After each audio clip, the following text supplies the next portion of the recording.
All right, so for fun, I recorded the startup of Enshrouded and a tiny bit of gameplay on 8 gigs of memory and then on 64 gigs of memory. So I upgraded my machine and just kind of wanted to compare because it didn't look all that different. And, they recently started popping up this notification saying, hey, your game experience is going to suck if you're only on 8 gigs, and we're going to do all these great things, and 8 gigs probably won't cut it.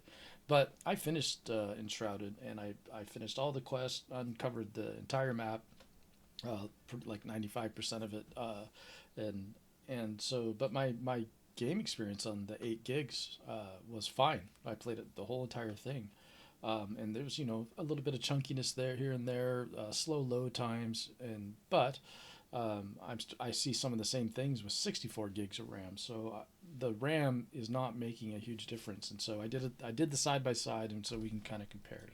So basically, I recorded on 8, and then recorded on 64, and then recorded them both playing together so that we could watch it at the same time. So the startup, this is nothing official or anything. I am loading Enshrouded off of an SSD, external SSD, and so that's what we might be experiencing here in terms of the load up time. But this is pretty painful.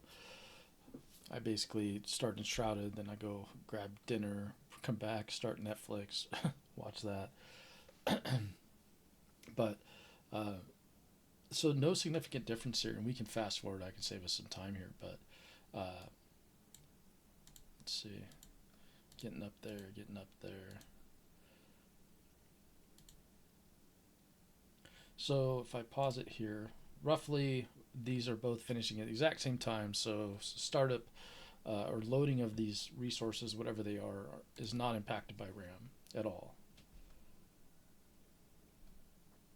Just about done. And again, the 8 gig is on the right, 64 on the left.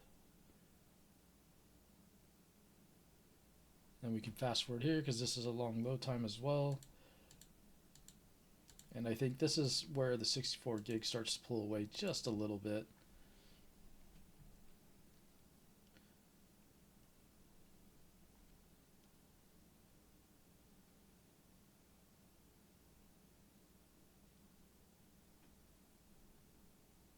I don't remember this.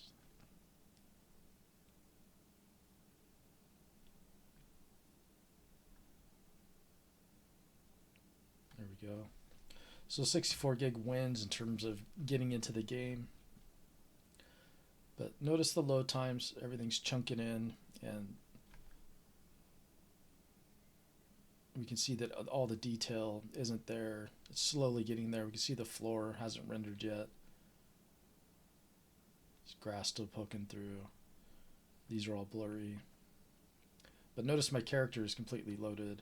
So there goes the floor.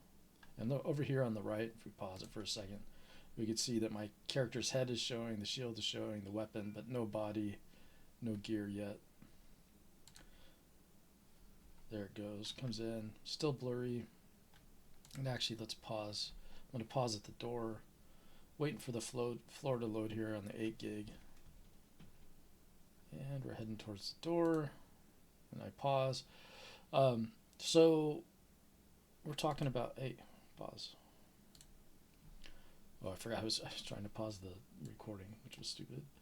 Um, so so it took what, about 10-15 seconds longer for the 8 gig to load, but and then let's just see some quick gameplay.